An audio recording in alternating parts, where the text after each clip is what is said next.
Et bonjour à tous, j'espère que vous allez bien. Dans cette nouvelle vidéo, vous allez voir que j'ai reçu un nouvel accessoire, un accessoire fort utile qui va nous servir dans les déplacements, qui pollue bien moins qu'un camping-car parce qu'il n'y a pas de gasoil. Vous allez voir que c'est quand même plutôt costaud. C'est un accessoire qui m'a été proposé par Eleglide. C'est une marque qui m'a contacté pour que je teste son produit. Et franchement, j'ai vraiment pas été déçu.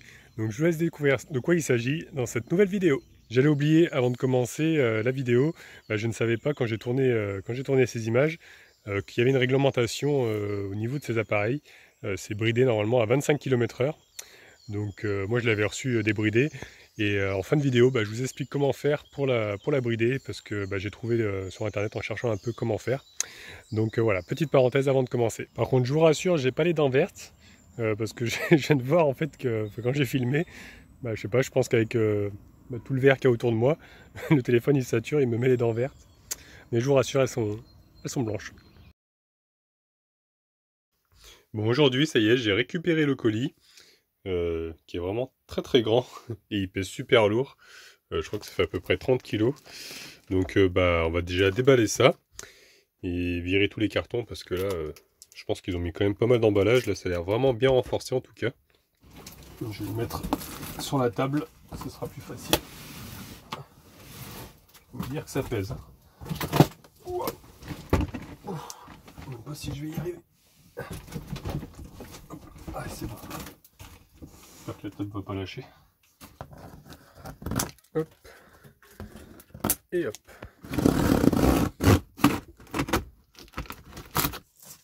C'est pas évident de filmer parce que le carton est tellement grand. Hop. En tout cas, ça a l'air d'être bien emballé parce qu'il y a même un double carton en fait. Ils ont mis quand même pas mal de mousse. D'ailleurs, c'est un peu éclaté. Je pense que le transport n'a pas été doux. J'espère qu'elle n'est pas abîmée. Ouais, je vais sortir tout ça.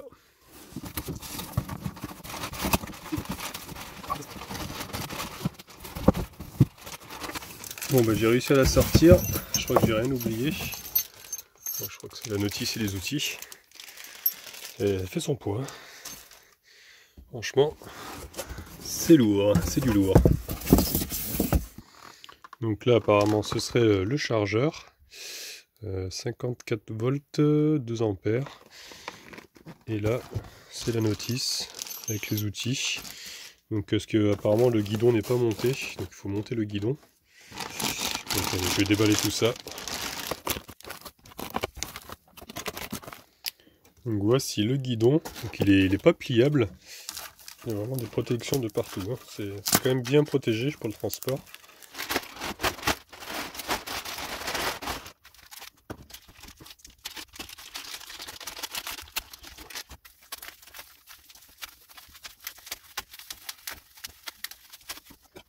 Et voilà la bête. Bon, j'ai déjà enlevé tout le plastique. Et j'ai vu qu'il y avait des clés qui étaient accrochées ici. Ils ont mis 2 clés. En tout cas, la qualité est quand même pas mal parce qu'il y a une suspension à l'arrière, même 4 suspensions à l'avant. C'est quand même pas mal, il y en a 2 à l'arrière. Des freins à disque avec des câbles. Ça a l'air quand même costaud. Avec des pneus, alors c'est des pneus normalement mi-terrain, mi-route en fait, pour faire du tout-terrain, pour pouvoir rouler un peu dans la terre. Et j'ai vu aussi qu'apparemment il y aurait un éclairage pour le freinage, des clignotants aussi, et puis même un klaxon, une lumière à l'avant également. Donc elle est quand même assez complète. Il y a même une petite béquille ici. Donc je vais l'assembler. Maintenant je vais monter le guidon. Je vais récupérer les clés qui sont fournies avec. Il y a même une petite vis là, je sais pas trop ce que c'est. Peut-être une vis en plus, je sais pas. Faut que je regarde la notice, j'ai pas encore regardé. Après je vous avoue que moi souvent je lis pas la notice. Je monte et après je me dis ah mince, j'ai oublié de... Puis après je vais voir dans la notice. Donc apparemment, là c'est en anglais. Ah si, elle est en français aussi. Ça c'est pas mal, notice en français. Donc là il nous explique un petit peu les paramètres, tout ça. Ouais. Apparemment on peut même mettre une selle. Peut-être pas sur ce modèle, parce que j'ai pas vu d'emplacement pour la selle. Peut-être un autre modèle. Parce que je crois que oui, il y a la D1, parce que là c'est la D1 Master que j'ai. Et la D1 elle a la selle. DA Master. Voilà, elle n'a pas la selle, mais elle a la petite cale derrière. Ils ont mis une petite cale ici en fait. Bon, c'est pas trop mal pour poser son pied, je pense, en arrière. Alors là, on arrive dans les caractéristiques. Par contre, il y a eu un petit bug de frappe là, parce qu'on est bien en français. Et caractéristiques. Bon, c'est pas bien grave. Donc ça nous dit que ça prend, on peut monter jusqu'à 120 kg dessus. Donc presque deux personnes 60 kg pourraient limite monter dessus. Ensuite, donc on a vitesse maximum. Ah oui, attendez, il y a D1 et D1 Master. Moi, c'est D1 Master que j'ai. Donc vitesse maximum 55 km/h. Donc c'est quand même puissant. Donc c'est une 48 volts la batterie. 22 ampères-heure. Temps de charge entre 10 et 12 heures. Voilà, il y a deux moteurs. Donc il y a deux moteurs dans chaque roue. Enfin, il y a un moteur dans chaque roue plutôt. De 500 watts. Donc ça fait 1000 watts qui est délivré quand on enclenche les deux moteurs. Parce que si j'ai bien compris, en fait, le moteur principal, c'est le moteur arrière.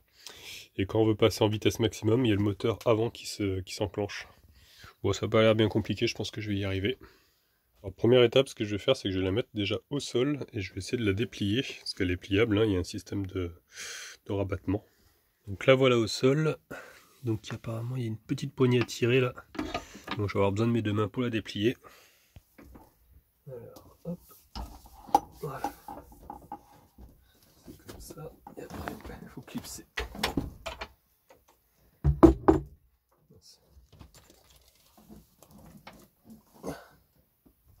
Ouais, pas évident à clipser, dit. Ça y est. Bien tiré d'un coup sec. Voilà. Voilà, le petit butonnier s'est calé ici. En fait, il était là. Quand j'ai tiré, ça l'a libéré. Après, il est venu se clipser là. Mais il faut tirer d'un coup sec. Moi, je me suis aidé. J'ai mis mon pied là.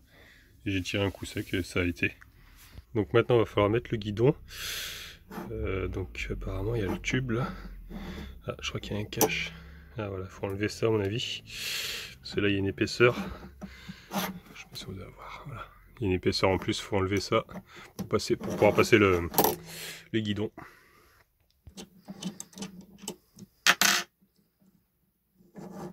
Ouais, c'est ça. Par contre, le tube risque de tomber dedans. Ah, j'allais faire une bêtise là. On va d'abord coincer le tube avec le clip qui est derrière. Voilà. Sinon le tube il allait tomber à l'intérieur. Ça allait être compliqué. Voilà. On y arrive. Bon, regardez pas mes ongles parce que hier j'ai fait un peu de mécanique où j'ai les ongles dégueulasses. Mais bon, j'ai essayé de les laver, ça part plus. Alors par contre, petit reproche, il n'y a pas de guide en fait pour centrer le guidon. Faut le faire à l'œil. Donc moi je vais m'aider quand même de la petite encoche qui est là. Je vais l'aligner avec le devant là. Et c'est dommage, ils auraient dû faire une petite encoche sur le guidon, quoique pour que ça soit bien aligné, bien fixé. Moi j'aurais mis ça. Parce que du coup c'est tenu que par les vis, les deux vis là. Alors que s'ils avaient mis un petit renfort ici, je pense que ça aurait été mieux. Ça aurait permis de guider et éviter que ça tourne quoi. Donc je vérifie quand même dans la notice, mais ils en parlent pas, ils parlent pas de vis, que comme j'avais trouvé une vis tout à l'heure, j'ai dit peut-être que c'est ça la vis pour centrer, mais non c'est pas ça. Donc non, faut le faire à l'œil quoi.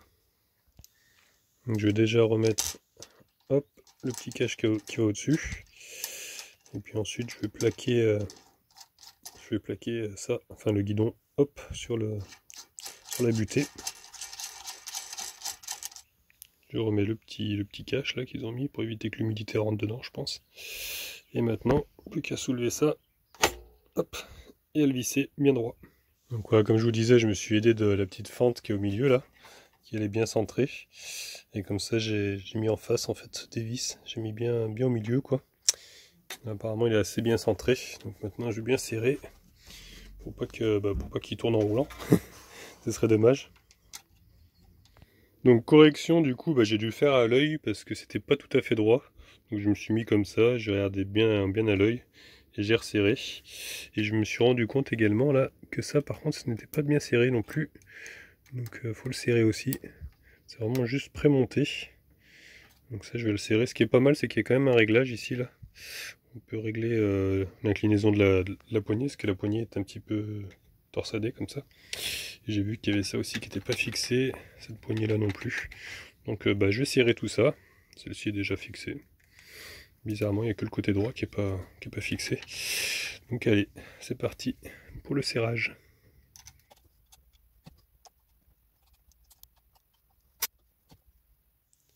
Bon bah voilà, j'ai fini le montage, hein. J'ai tout bien resserré.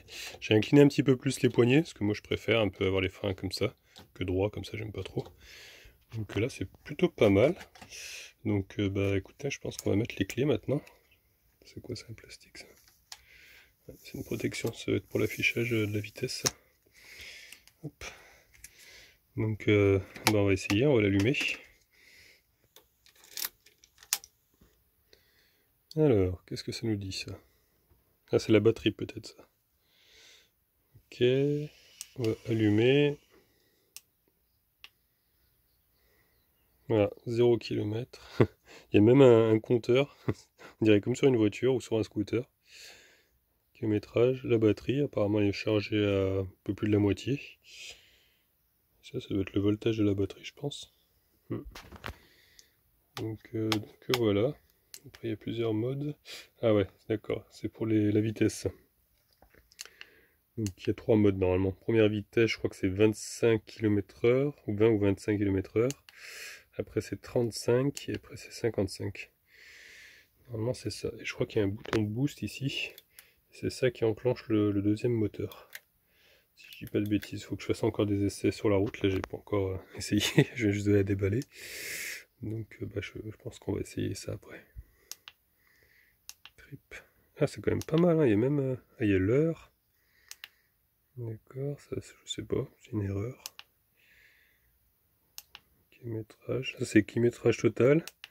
Et ça c'est comme sur les voitures, vous savez, il y a 2 compteurs. Et le compteur qu'on peut remettre à 0.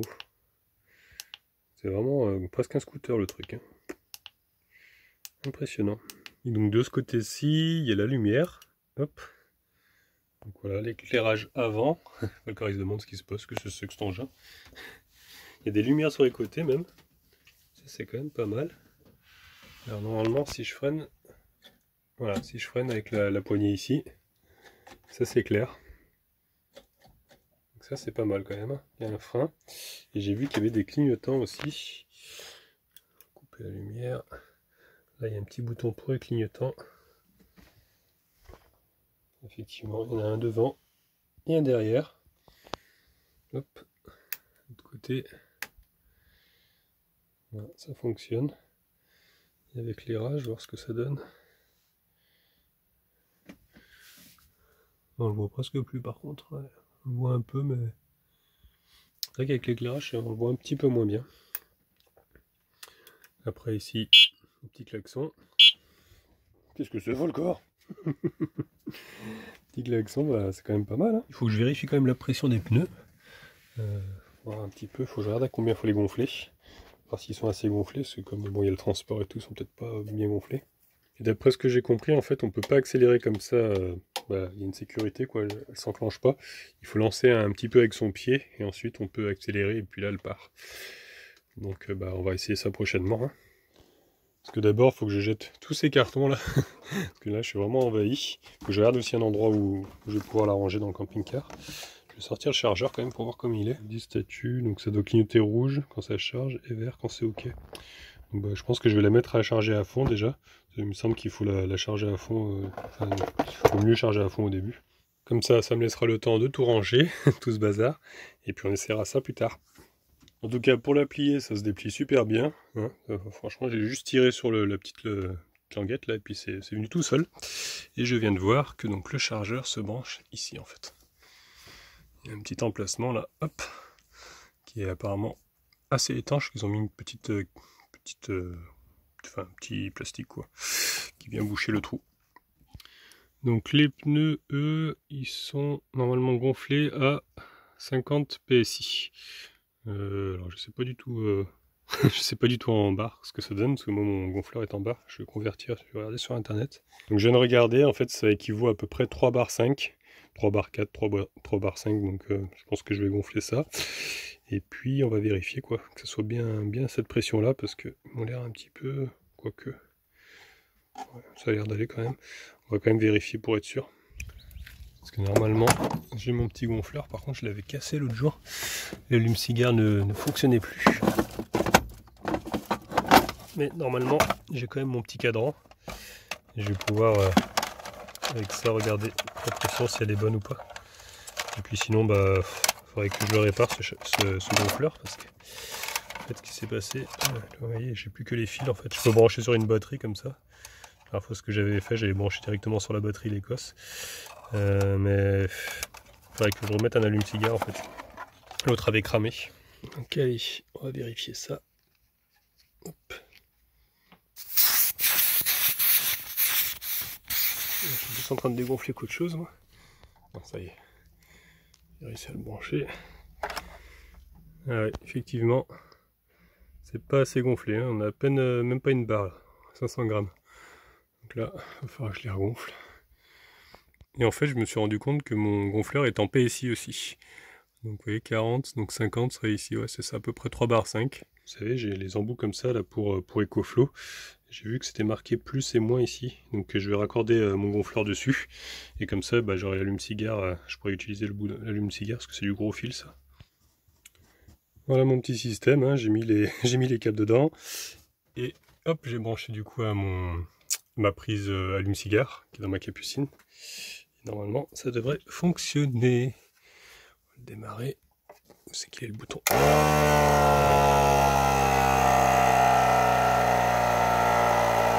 Alors, ça gonfle assez vite, faut faire gaffe quand même. Donc c'est des petits pneus. Allez, ça va être bon. Hop. Donc même opération pour celui de derrière qui est un petit peu plus gonflé on va dire. Allez hop, c'est parti. Voilà, ça c'est fait. Donc maintenant plus qu'à le mettre à charger et attendre que la batterie soit pleine. Et on va pouvoir ensuite la tester enfin. Je pense que ça va être rigolo. Donc pour la charger, je vais utiliser EcoFlow parce que j'ai reçu mon nouveau boîtier MPPT. Vous savez, j'avais cramé l'ancien, mais je l'ai pas encore branché. Je l'ai pas encore accordé là. Parce que bon, la batterie auxiliaire, je m'en sers pas trop là. En ce moment, j'utilise beaucoup EcoFlow du coup. Du coup, j'ai reçu quand même le boîtier MPPT. Bon, je l'ai trouvé sur Amazon hein, du coup. Pas trop cher, je l'ai acheté 25 €. Voilà. Je pense qu'il est quand même pas mal parce qu'il est MPPT. Et là, il y a de l'USB en 2 ampères qui sort pour charger les téléphones. Comme c'est vers ma tête le soir là-bas, au moins je peux mettre mon téléphone à charger et répondre à vos commentaires.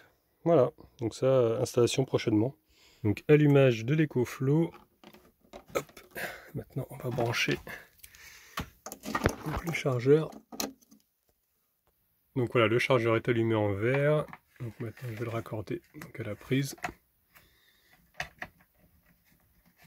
Hop. Voilà. Et là il est rouge. Donc voilà, quand il sera à nouveau vert, c'est qu'elle sera chargée. Ah, je l'avais mal enfoncé. Ah, il est bien enfoncé cette fois-ci. Voilà. Par contre, il n'y a pas de... Vraiment, on ne sait pas combien de temps exactement il reste, quoi. Donc voilà, faut regarder l'heure, quoi. Parce que je regardais sur les cadrans, des fois qu'il y a quelque chose qui s'allume, mais non, il n'y a pas. Donc on peut pas vraiment savoir combien de temps il reste à attendre, quoi. Mais bon. Par contre, ce qui est intéressant à voir, c'est combien de watts ça tire, cette affaire-là. Alors ça nous tire 136 watts quand même. Donc ouais, je pense que il me reste que 6 heures d'autonomie. Donc est-ce que ça va suffire pour la charger entièrement? Bah, si elle était vide complètement, ça aurait été un peu compliqué, je pense. Parce que là, elle est pratiquement pleine avec EcoFlow. Peut-être que si j'avais été à 100, ça aurait mis peut-être 8 heures. Mais comme il faut presque 11 heures pour la charger entièrement, ouais, ça va me vider EcoFlow. Hein. Faudrait limite que je la laisse pencher au solaire en même temps que ça charge. Comme ça, j'aurai une entrée en watts. Et elle se déchargerait moins vite EcoFlow. Je pense que c'est ce que je vais faire d'ailleurs. Je vais récupérer le câble là. Et je vais brancher EcoFlow sur mon solaire. Voilà, ça me fait une entrée de 100 watts à peu près. C'est quand même pas mal de soleil aujourd'hui. Donc voilà, ça va la décharger moins vite. Après, je pense que je me demandais en fait, est-ce que ces engins-là, on peut les brancher sur les recharges pour les voitures électriques? Parce que des fois, il y a des prises normales, hein, des prises, je sais pas comment ça s'appelle, enfin des prises 220 quoi. Et je me demande si les gens acceptent en fait, enfin si ceux qui proposent ces bornes-là acceptent qu'on branche une trottinette électrique. Je pense que oui, parce que ça reste quand même un véhicule électrique. Après, maintenant, il y a beaucoup de cartes. Je crois qu'il faut être abonné pour pouvoir utiliser ces bornes-là. Mais bon, c'est vrai que des fois, il y a des prises en libre service à l'extérieur, donc il y aurait peut-être moyen, sur le trajet, si on prend le chargeur avec nous, de recharger un petit peu. Mais bon, elle est quand même donnée à 80 km. On peut faire 80 km en première vitesse, à 20 km/h. Donc bon, c'est quand même déjà pas mal s'éloigner, hein. Je trouve que c'est quand même plutôt pas mal pour aller faire ses courses, choses comme ça. Après, je pense que bon, 80 km c'est vraiment le maximum avec du terrain plat, quoi. En montée, tout ça, je pense que 50 km c'est déjà pas mal d'autonomie. Donc, bah, on va la tester de toute façon. Après, on va essayer de faire plusieurs tests en montée, en descente, sur le plat, et puis regarder l'autonomie, essayer d'aller au plus loin, voir bah, ce qui est donné sur le papier est vrai. Mais bon, ça a l'air quand même du bon matos, hein, c'est du lourd. Parce que si j'ai bien compris, en fait, ça a été expédié de l'Allemagne. Donc sûrement que c'est assemblé là-bas. Bon, après les pièces, tout ça, souvent ça vient de Chine, hein, ça c'est comme tout, hein, comme tous les appareils électriques.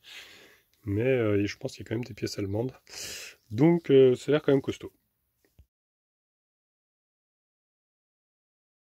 Donc ça y est, elle a enfin chargé, le voyant est passé au vert, et ça a mis à peu près 6 heures, hein, à peu près 6 heures. Bon, elle était chargée à moitié, donc ça doit être ça, hein, 6 heures pour la moitié de la batterie, et puis 12 heures pour quand elle est vide complètement. Et du coup, bah, l'écoflow, il me reste 38%, parce que bon, il y avait plus trop de soleil là, actuellement, ça charge pas beaucoup. Donc bon, ça a quand même tenu le coup, hein, ça a quand même chargé. Donc après, il faut voir si elle est vraiment déchargée à fond, là ça va peut-être poser problème. Donc bon, après, je sais pas si on va utiliser vraiment à chaque fois toute la batterie, hein. Ça a quand même une autonomie de 80 km à 20 km/h. Donc avant qu'on fasse 80 km, il en faut quand même. Donc je referme le petit capuchon du chargeur pour que ça soit bien étanche. Et ben on va pouvoir la tester, hein, maintenant. Je vous avais pas montré, mais je me suis acheté aussi des chaussures minimalistes, comme ça. Et là, comme je vais tester la trottinette, je vais mettre ça. Comme ça, si jamais je tombe, au moins je me râperai pas les pieds. J'ai besoin de mes deux bras, parce que c'est vrai qu'elle est lourde, hein, quand même. Hop! Allez. Sortons. Essayez de pas tomber.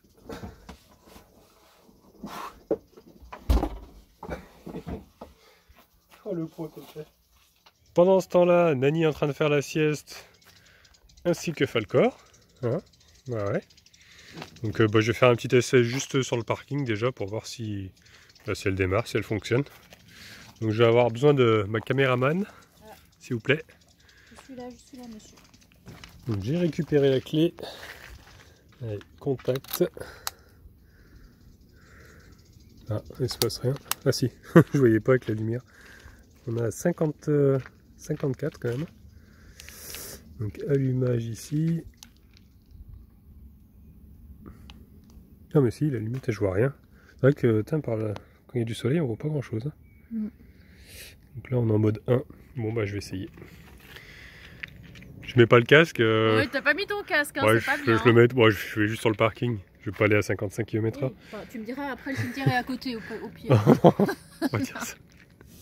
Bon, on va fermer. Ouais, premier kilométrage. Ouais. Ça va être écrit les kilomètres? Ouais. Ah ouais? Comme une voiture. Oula, malheureux. Oula, le v'là parti. On voit les petits trucs qui s'allument. 13 km/h.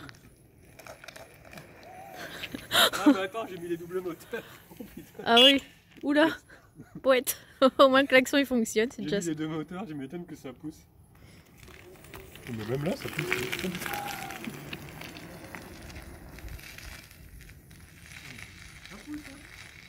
Ça pousse, il dit. Poète. Il est mal placé le klaxon. Ah oui. Le klaxon, il est mis où? Sur l'accélérateur, non? Sur le frein? Il est à côté à gauche, mais... Ah. Putain, quand tu mets le deuxième moteur, ça tire devant. T'imagines deux moteurs, vitesse 3? Ah ouais, mais je suis juste en première vitesse. Tu t'emplâtres dans le mur, là. Je comprends pourquoi ils ont mis ça. Ils ont mis ça pour que tu te tiennes. Derrière, calqué. Allez, salut. Ah oui, pour te tenir. Bon, le voilà parti à toute allure. Oh, oula, oula. C'est une voiture. Falcor qui se demande où est parti son père. Puis on va voir avec la côte s'il va savoir grimper ou pas. À mon avis... En montée, j'ai mis le moteur en montée, le Ouais. moteur de devant, et ben, ça monte tout de suite mieux. Si tu mets le moteur 2 en montée, ça monte mieux. Ouais, ça monte mieux, ouais. Ok. Parce que en fait, j'ai senti qu'il commençait à ne plus avoir de puissance, tu vois. J'ai appuyé sur le bouton vert, là. Le deuxième moteur il s'est enclenché. Oh, ça... Ouais, bah ouais. Voilà. Bah, franchement, c'est pas mal. Satisfait? Satisfait. Bah, hâte qu'on aille essayer tous les deux. Bah oui. Qu'on parte tous les deux. Je peux encore essayer la mienne. Sur la route. On va pas oublier le casque. Bon, alors là, j'ai fait quelques kilomètres. Là, j'ai fait à peu près 2 kilomètres, je crois. Et je me suis rendu compte d'un truc. Là, il y a les amortisseurs qui bougent à l'avant. C'est trop bizarre. Quand on freine, là, je sais pas si on va bien voir, mais j'ai la roue qui bouge comme ça, qui part en avant. Donc, je pense que les boulons, là, ils sont pas assez serrés. Du coup, il y a du jeu, quoi. Il y a un jeu de fou, là. Je sais pas si on voit bien. Quand je freine, vous voyez, ça bouge vraiment. C'est pas stable du tout. Donc, je vais rentrer là. Et je vais essayer de resserrer ça. En tout cas, là, vraiment de la pêche. Hein. C'est impressionnant.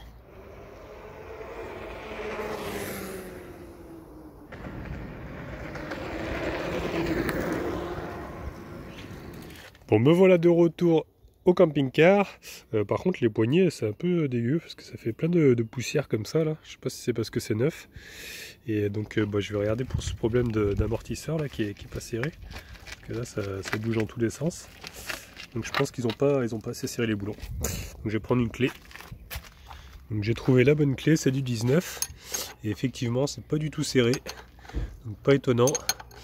Ça, c'est pas terrible. Hein. Ils auraient pu quand même faire les choses correctement. Parce que bon, c'est pas à nous de serrer ça. Normalement, on avait juste à mettre le guidon. Donc bon, faire attention à ça.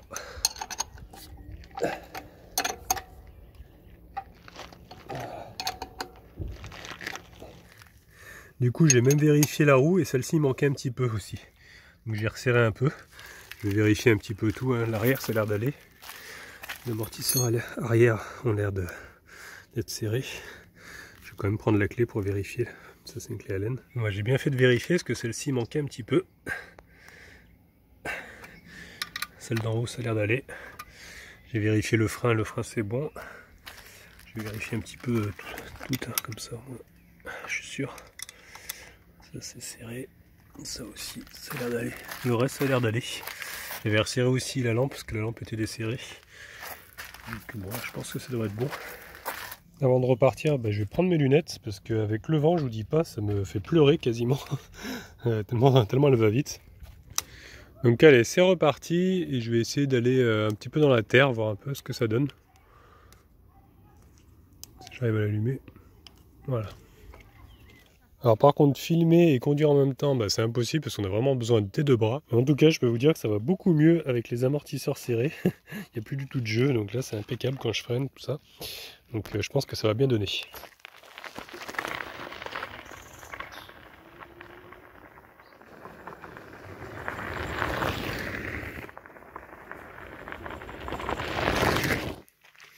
Écoutez, je suis vraiment agréablement surpris, hein. Franchement, c'est quand même du bon matos, hein. Ça accroche bien, je patine pas trop, ça freine super bien, et ça grimpe, hein. Franchement, quand on active le bouton vert, là, c'est comme dans Men in Black, là, quand il appuie sur le bouton rouge, on accélère à fond, et ça grimpe pas mal de côtes, hein, facilement.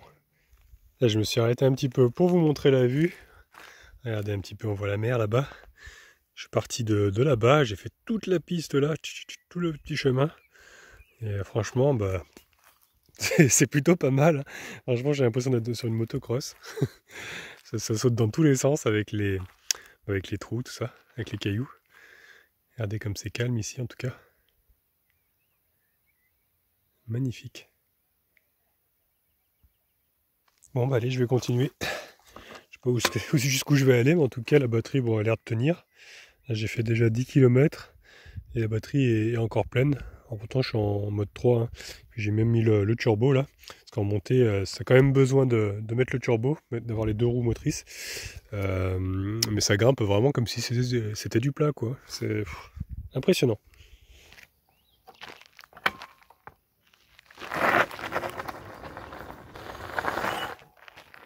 Hop là.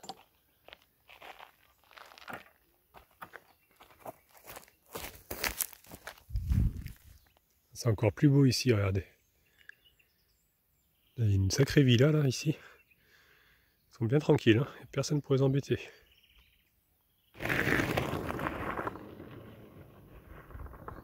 Tombé sur un panneau, il nous parle de la subreraie. Et en fait, le tronc, en fait, il s'en servait pour récupérer le liège. Ils disent le tronc écorcé des branches du chêne liège était utilisé pour faire du charbon de bois. Je ne savais pas du tout. Il était transporté un petit peu plus bas dans la charbonnière. Et je savais pas du tout qu'en fait, que ça servait aussi à faire du charbon. Je croyais que c'était uniquement pour faire des bouchons en liège, moi. Mais ils nous disent quand même que c'était bien utilisé aussi pour les bouchons. Et il y en avait beaucoup apparemment à Roquebrune-sur-Argent. Ils nous disent aussi qu'il y aurait souvent des subraies dans les morts parce que en fait ça ralentirait le feu. Leur tronc, en fait, l'écorce est très épaisse, donc ça prend pas feu facilement, quoi. Donc là, je vais quitter le chemin. En fait, j'ai vu qu'il y avait une autre petite piste là. Alors, je sais pas si je vais y aller parce que la route a l'air quand même assez compliquée. Mais ce serait par là les ruines de Roquerolle. Donc, je pense que je vais essayer quand même. Donc là, j'ai remis le mode 1 parce que là, c'est vraiment, regardez derrière moi, des tout petits sentiers. Donc, j'ai mis en mode 1 et en 4 roues motrices, en 2 roues motrices. Pour pas aller trop vite parce que sinon ça donne des à-coups. Parce que tout à l'heure, je suis tombé sur le côté là. Bon, il n'y a rien de méchant. Ça a touché un petit peu ici. Je suis tombé, hop, sur le côté. Mais parce que j'étais dans un trou en fait, il y a tellement de trous, de petits. Le chemin est serré quoi. Donc voilà, je vais y aller doucement, mode 1, 2 roues motrices, et c'est reparti. Bon bah voilà, nous y sommes. Les ruines sont juste ici en fait. C'est trop joli d'ailleurs. C'est vraiment un endroit très calme ici. Je vous fais quelques plans pour vous montrer un petit peu, bon même si vous l'avez peut-être déjà vu dans la vidéo d'Anna. Parce que c'est vraiment très très apaisant. Je vous laisse écouter les petits oiseaux.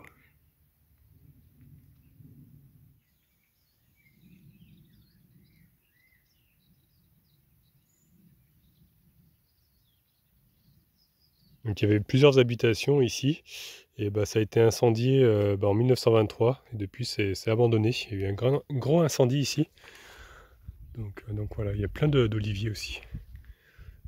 C'est vraiment un endroit très zen, je sais pas, il y a quelque chose ici, très, très relaxant.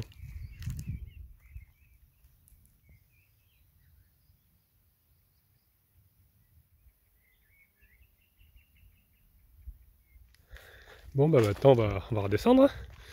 J'espère que je vais pas me casser la figure. Parce que ça descend quand même, c'est assez raide quoi en fait pour descendre. Donc l'autre jour on est venu avec les enfants. C'était un petit peu galère. Ils avaient pris leur VTT, ils avaient dû descendre des vélos parce que c'était trop compliqué en fait pour monter. Et pour descendre, fallait faire doucement. Donc j'espère que je vais réussir à descendre. C'est vraiment dommage que je peux pas fixer mon téléphone. Il faudrait que je trouve un système pour le fixer dessus. Parce que franchement, ça ferait vraiment des jolis plans là. Parce que je passe vraiment à travers les buissons et tout avec la trotte. C'est vraiment excellent. Donc je vous montre encore le paysage. Hein, franchement, c'est trop beau ici. Hein. J'arrête pas de passer par des petits sentiers là. C'est magnifique. On entend les petites abeilles, les oiseaux. Tout ce que j'adore. Qu'est-ce que j'aime ça. Puis ça fait pas de bruit ces engins-là du coup. Franchement, par rapport à une moto ou quoi, ou d'ailleurs c'est interdit. C'est vrai que c'est quand même bien. Bon par contre là ça rigole plus. Ça va être la descente de la mort. Je vais descendre à pic. Après c'est un peu du plat puis ça redescend encore. C'est vraiment les montagnes russes. Bon j'ai envie de dire que j'ai réussi. Regardez la pente que j'ai fait. Vraiment très impressionnant. J'ai failli quand même tomber plusieurs fois parce que ça guidonne un petit peu. Ça dérape à l'avant avec le frein, ça glisse. Donc soit il faut y aller vite. J'ai un peu flippé donc j'ai voulu descendre vraiment doucement. Mais je pense qu'avec un peu d'entraînement c'est faisable. Bon me voilà de retour. Et j'ai fait à peu près 15 km. Il manque une barre donc je pense que on peut faire quand même pas mal de kilomètres. Surtout que là je l'ai vraiment poussé, hein, poussé à fond. Donc franchement c'est de la bonne cam. Donc pour vous montrer en fait comment brider la trottinette hein, pour qu'elle ne dépasse pas les 25 km/h, parce que la loi est comme ça, c'est 25 km/h maximum. Donc il suffit d'allumer la trottinette hein, avec la clé. Je vous le refais, hop j'allume. Ensuite on allume le cadran avec le bouton bleu.